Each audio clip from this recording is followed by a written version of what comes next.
तो राजनगर वाले अल्लाह से डरते तो होंगे ही ना। हाँ बोलो ना, कौन कौन डरता? हाथ ऊपर करो भाई। सब डरते भाई, अल्लाह से डरते। बोलो डरते ना अल्लाह से। अगर हम डरते है राजनगर वालों, मेरी माँ बहने बेटियां भी सुने, आप भी सुने, अगर हम अल्लाह से डरते हैं तो मोबाइल पे क्या करते? नहीं, मेरे को एक सवाल है आपसे। हमारे पास जो मोबाइल है उसमें नंगी औरत, आधा कपड़ा पहनी औरत, नाचने वाली औरत हम मोबाइल में देखते हैं। रात को 1 बजे 2 बजे हमारे मोबाइल में वो आता है, क्लिप आती है जिसमें औरत ने आधा कपड़ा पहना है, पीछे गाना बज रहा है, हम देख रहे हैं। और सिर्फ देखते नहीं है, अपने दोस्त को बुलाते हैं, इधर इधर बहुत अच्छी क्लिप आई, तेरे को भी सेंड करता हूं। बोलो होता कि नहीं होता? और वो नालायक कमबख्त इतना खराब दोस्त है, जब आप उसको क्लिप भेजते हो ना 10 मिनट के बाद फोन करता है, वेरी हॉट है, दूसरी भी भेजना।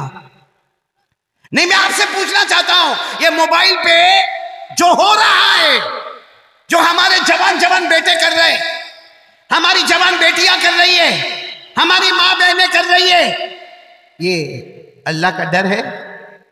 नहीं, ये अल्लाह का डर है। मोबाइल पे जीना होता है, अल्लाह का डर।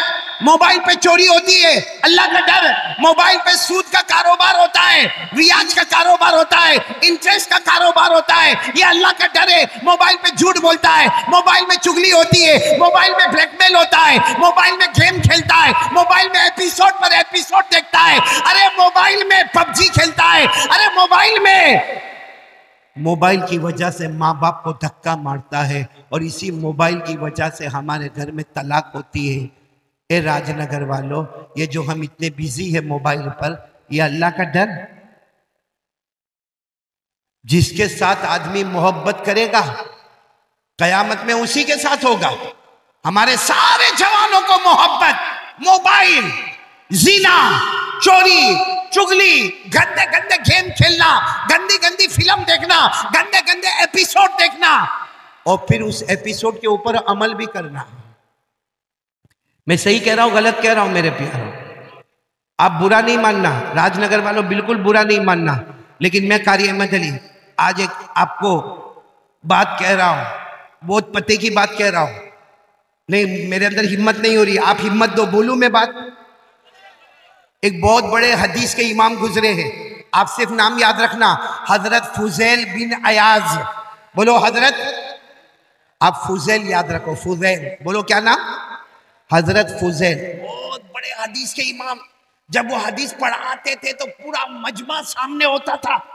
लेकिन आपको मालूम है, मजमा कितना भी बड़ा हो, कोई स्टूडेंट बहुत प्यारा होता है जो अपने टीचर की सारी बात को लिखता भी है, याद भी करता है, बाय हार्ट भी करता है, और लोगों तक पहुंचाता भी है। तो हजरत फुजैल का जो सबसे बड़ा स्टूडेंट था, जवान लड़का था, 20-22 साल का लड़का, वो सामने बैठता था। हजरत फुजैल जो भी बयान करते थे उसको लिखने लगता था, उसको बाय हार्ट यानी उसको ज़बानी कर लेता था, फिर उसको लोगों में पहुंचाता था। हजरत फुजैल कहते थे, इतने सारे लोग मेरे स्टूडेंट हैं, मगर ये स्टूडेंट मेरा जो है ये बहुत मजबूत है। 1 हफ्ता हो गया, स्टूडेंट पढ़ने नहीं आया। अरे बोलो, वो स्टूडेंट पढ़ने, कौन सा स्टूडेंट, कौन सा शागिर्द?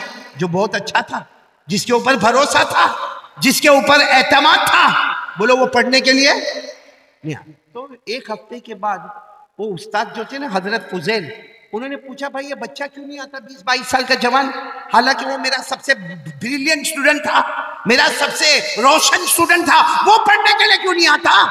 तो कुछ लोगों ने खड़े होकर कहा, हजरत वो तो मरने के करीब पड़ा है, बीमार है, मरने के करीब है, आखिरी सांसें ले रहा है। अच्छा हुआ आपने पूछा, वरना हम आपको बताने वाले थे कि वो तो मौत के करीब हो गया है।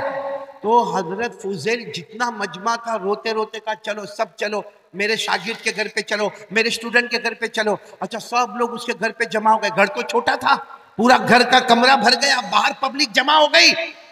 हजरत फुजैल गए, उसके सर पे हाथ रखा, देखा इसका तो आखिरी वक्त है, तो कहा, सब लोगों को कहा, चलो सूरह यासीन पढ़ो। क्या पढ़ो? आपको मालूम है, कोई मरने वाला उसके करीब में कौन सी सूरत पढ़ी जाती है? यानी साथ में बोलो राजनगर वालों, कौन सी सूरत पढ़ी जाती है?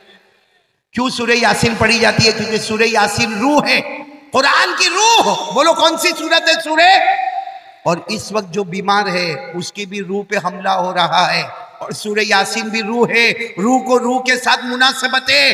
बस हजरत फुज़ैल ने कहा, पूरे मजमे को कहा, अरे मेरा शागिर्द मरने के करीब है, मौत के करीब है, सब लोग सूरह यासीन पढ़ो।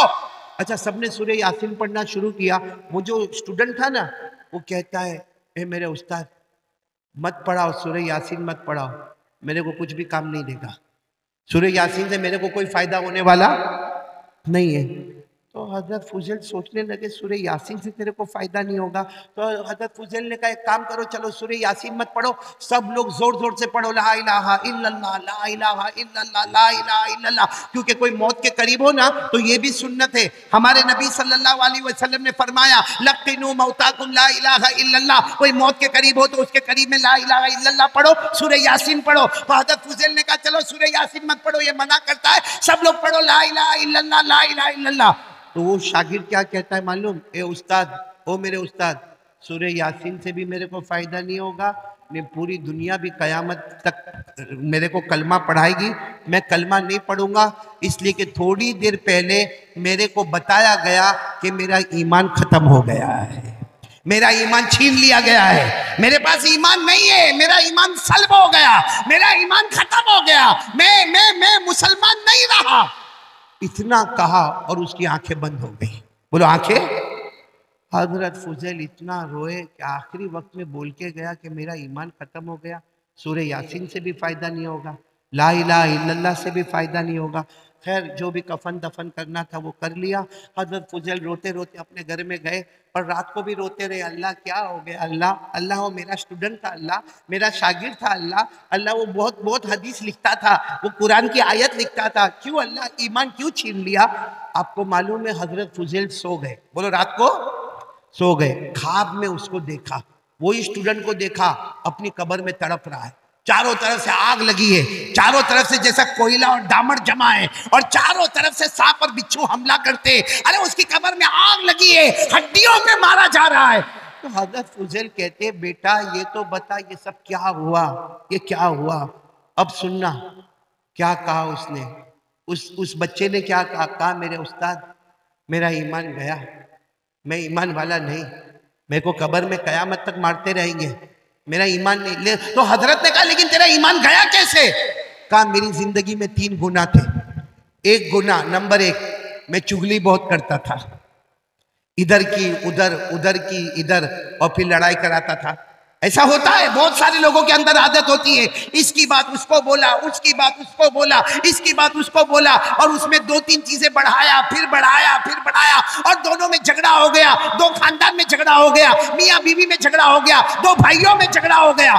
कहा नंबर 1, पूरा मजमा बोलो, नंबर 1 गुनाह क्या करता था। कहा नंबर 2, मेरे दिल में जलन बहुत थी, मैं भले आपके सामने बैठता था, लेकिन कोई भी तरक्की करे वो मेरे को चलता। अल्लाह ऐसी जलन से हमको भी बचावे। हमको भी यहाँ राजनगर में बहुत जलन होती है, किसी का अच्छा घर देखा और घर वो बनाता है, रात को ये नहीं सोता है, घर वो बनाता है और रात को ये नहीं सोता, टेंशन में होता है, इसके पास गाड़ी कहाँ से आई, इसके पास घर कहाँ से आया। अरे भाई तेरे अब्बा के पास तो मांगने नहीं आया ना, काय को टेंशन लेता है, वो अपनी कब्र में जाएगा, तू तेरी कब्र में जाएगा। लेकिन ये हमारी माँ बहनों में भी जलन बहुत होती। तो वो लड़के ने कहा, पहला गुनाह मैं चुगली बहुत करता था, नंबर 2 मेरे दिल में, और तीसरी बात क्या कहा मालूम, मैं कभी कभी दारू पीता था। बोलो कभी कभी, हाँ सबको मालूम नहीं, लेकिन मैं कभी कभी दारू पीता था। ये 3 गुनाहों की वजह से अल्लाह ने मेरा ईमान छीन लिया, और अल्लाह ने साफ फरमाया, कितने भी कलमे पढ़े जाएंगे, कितनी भी यासीन पढ़ी जाएगी, हमने तुम्हारा ईमान छीन लिया है। तो मेरे प्यारों, हमारे मोबाइल पे इससे बड़े बड़े गुनाह नहीं हो रहे भाई। चुगली करना, दिल में जलन रखना, दारू पीना, उससे बड़े बड़े गुनाह हमारे मोबाइल में, जीना करना, सूदी कारोबार करना, चोरी करना, अरे एक दूसरे की चुगलियां करना, अरे मोबाइल पे झूठ बोलना, मोबाइल में ब्लैकमेल करना। ए मेरे प्यारों, कभी कभी लगता है ये मोबाइल नहीं है, ये मोबाइल नहीं है, ये हमारा जहन्नम का टुकड़ा तो नहीं है। और सच बताना, सबको मोहब्बत किससे, बोलो ना भाई, घबराते काहे को, बोलो ना किससे मोहब्बत, मोबाइल से, मोबाइल से। ये पूरे मजमे के पास मोबाइल होगा, हाँ या ना, सिर्फ इतना बोलते जाओ हाँ या ना। मेरे को आपका मोबाइल नहीं चाहिए, आपका नंबर भी नहीं चाहिए। मैं सिर्फ इतना पूछना चाहता हूं, आपके पास मोबाइल है या नहीं है? मिसवाक है? क्यों? ये दूध का दूध, पानी का पानी अलग हो गया। मोबाइल से भी बातें होती है, अरे मिसवाक से भी बातें होती है। हजरत अली रज़ी अल्लाह ताला अन्हु फरमाते हैं, कोई मिसवाक करे, वजू करे, नमाज पढ़े, समझ लेना वो मिसवाक की बरकत से वो अल्लाह से बातें करता है, मिसवाक से अल्लाह से बातें होती है। और मोबाइल से दुनिया वालों से बातें होती है। मोबाइल महंगा होता है, मिसवाक सस्ता होता है। और हमारे नबी ने फरमाया, अगर मेरी उम्मत पर भारी नहीं होता, मैं मिसवाक को हर नमाज और हर वजू से पहले फर्ज कर देता। मिसवाक इतना जरूरी है। अल्लामा शामी रहमतुल्लाह अलैह फरमाते, अस्सिवाकु मुतागिरतुन लिल फम मर्दातुन लिर रब तज़कीरु शहादतैन इंदल मौत। अल्लामा शामी फरमाते, मिसवाक करो, मुंह की बदबू खत्म होगी, अल्लाह राजी होगा और मौत केवल कलमा नसीब हो जाएगा। इसलिए मेरे प्यारों, मैं आपको चेतावनी दे रहा हूं, कहीं अल्लाह भाई अगर कोई चुगली करे उसका ईमान चला जाए, कोई जलन करे उसका ईमान चला जाए, कोई दारू पिए उसका ईमान चला जाए, हम मोबाइल पे हजारों गुनाह करें, हजारों ब्लैकमेल करें, हजारों तोहमतें लगाए, हजारों नंगा पना देखे। मेरे दोस्तों, हमारा व्हाट्सएप नापाक, हमारा स्टेटस नापाक, हमारा मोबाइल का सब काम गंदा। चलो आज से कौन कौन तैयार है भाई? मोबाइल के बारे में मैं जो कहने जा रहा हूं, मैं मोबाइल तोड़ना नहीं, अरे साथ में बोलो, मोबाइल तोड़ना, फोड़ना, किसी को देना, एक काम कर लो, करोगे इंशाल्लाह? नहीं बोलो करोगे इंशाल्लाह? हमारे मोबाइल में, मेरी माँ बेटियां भी सुने, बहनें भी सुने, हमारे मोबाइल में जितना गलत फॉर्मेट है, गलत फॉर्मेट जिसमें आवारागर्दी है, नंगापना है, सबको डिलीट करो, एक हाथ से सबको डिलीट करो। और मोबाइल में उलमा के बयान, उलमा की तकरीर का नज़म, नात, किरात, तफसीर, हदीस। और अगर आपको इसका शौक नहीं है, आज के जमाने का एजुकेशन क्या है, हिस्ट्री क्या है, ज्योग्राफी क्या है, बायोलॉजी क्या है, मैथमेटिक्स क्या है, साइंस क्या है, मेडिकल क्या है, अरे उलूम एजुकेशन को लाओ, अपने मोबाइल में लाओ। जो मोबाइल कल तक हमको जहन्नम में ले जाएगा, यही मोबाइल एजुकेशन वाला हमको जन्नत में ले जाएगा। बोलो सुभान अल्लाह, सुभान अल्लाह, नारे तकबीर, नारे तकबीर। हजरत मौलाना कारी अहमद अली साहब। चलो भाई, दूसरी बात के लिए कौन कौन तैयार है यकीन करने का और अल्लाह से डरने का? हाथ ऊपर करके बोलो, बोलो करेंगे इंशाअल्लाह। चलो आ जाओ, तीसरी बात पर आ जाऊं मैं। टाइम है आपके पास? अरे है या नहीं? कोई मेरे को तो पूछे कि तुम्हारे पास है या नहीं। चलो लेकिन मैं 4 बात पूरी करूंगा इंशाअल्लाह। करूँ ना, पूरी करूँ ना। कहाँ है हमारे मौलाना साबिर साहब? कहाँ है? यहीं पे? चलो कहीं भी होंगे। हाँ, ये मुख्तियार कहाँ चला गया? इधर है। मेरे को हमेशा डर लगता है कि तू कहीं बीवी, यहाँ बीवी इधर है, इसलिए ये आया है, खाना भी बराबर नहीं खाया, भागा। सही में ये चला गया। पूछो इसको।